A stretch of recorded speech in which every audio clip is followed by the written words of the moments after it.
there. Switching gears here, maybe it's something that you deal with or are hoping to avoid this holiday weekend.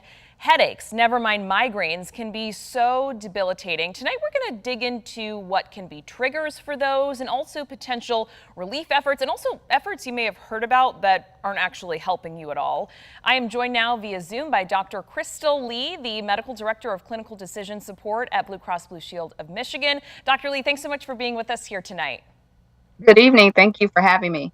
Of course, headaches, migraines, this is something that so many people deal with. June is an awareness month surrounding these issues that people deal with. Talk to us a little bit about, first off, kind of what differentiates a headache from a migraine.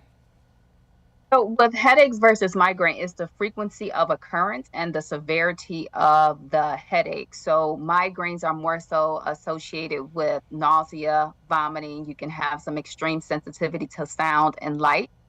The difference between migraine headaches also is that migraines can have up to 4 different stages that you will go through, and not everybody experiences the same stages at the same time. So you can start off with a prodrome, where this is like a physical change that can warn that you are getting ready to have a migraine. It could include some mood changes, neck stiffness, maybe some changes in your appetite.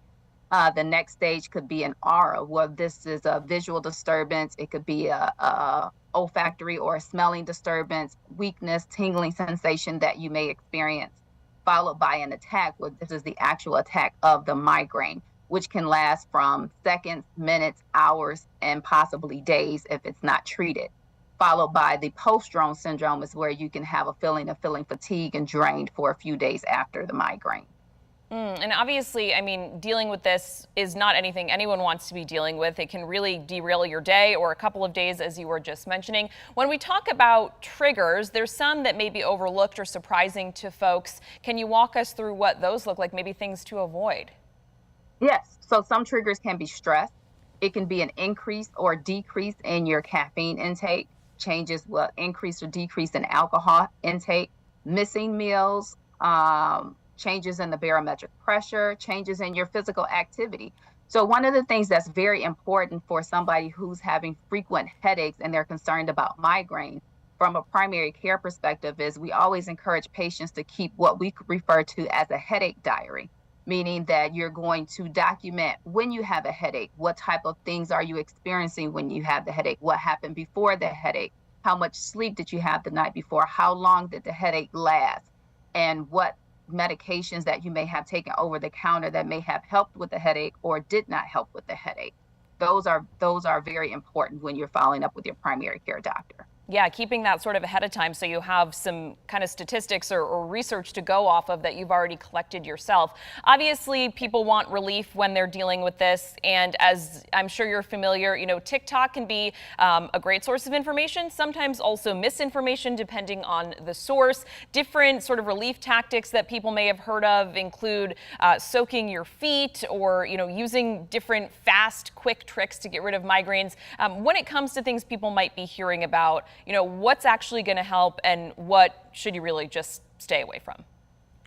So everything doesn't work for everyone, but there are certain common things. So for example, if you're feeling the onset of a migraine, getting into a quiet place, maybe a cooler place, laying down, lights off, decreasing your exposure to sound, applying a cold compress to your forehead. Also applying a heat pack to the neck or the shoulders to relieve muscle tension. In addition to what you mentioned about TikTok, some of the things that I've also seen is soaking your hands and feet in a warm bath.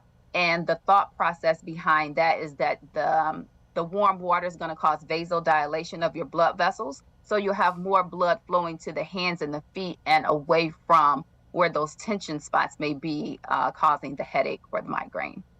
Gotcha. So that dipping of the hands and the feet in warm water, that could be helpful potentially?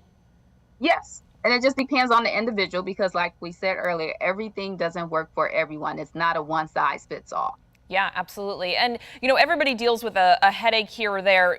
At what point, though, if you're dealing with this, migraines especially, is it time to, not just do something over the counter, but go in and see a doctor and assess what might be going on? So I would say the frequency of occurrence of the headaches, if you're noticing that you're having multiple headaches throughout the week, throughout the month, that would be an indication to go in with to further evaluate with your primary doctor. Associated symptoms such as nausea, vomiting, and of course, if you have nausea, vomiting, you have a decrease in your appetite. You're missing days of work, which can be problematic. And you have your over-the-counter medications that may or may not help, acetaminophen, such as Tylenol or Excedrin, ibuprofen. Examples would be Advil, Motrin. And when those things are no longer effective, then there are prescription medications that can be prescribed. And those medications, they can come in the oral form, such as a pill. They can be sublingual, where you place it up under your tongue and it dissolves. It can be an injectable. And they also come in nasal sprays. Gotcha. So yeah, there's other things that can be done, once you're seeing a doctor about the issue. Anything that I haven't asked that you're wanting folks to keep in mind if they're dealing with these sorts of problems? Just being aware of self, and if you're having headaches and if anything changes with the headache. So say, for example, if you have a history of migraines or you've been diagnosed with migraines and you typically get nausea or vomiting, but there are some red flags we would consider if you're having visual changes in your vision.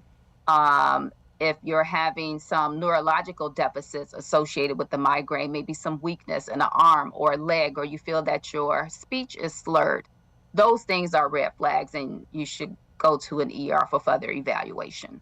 Okay, Dr. Crystal Lee, thank you so much for explaining all of this and talking about some of those relief mechanisms, and also, when you really need to take things to another level. I really appreciate your time tonight talking about this. Well, thank you. You have a great evening and enjoy your holiday weekend. Thank you so much. You too.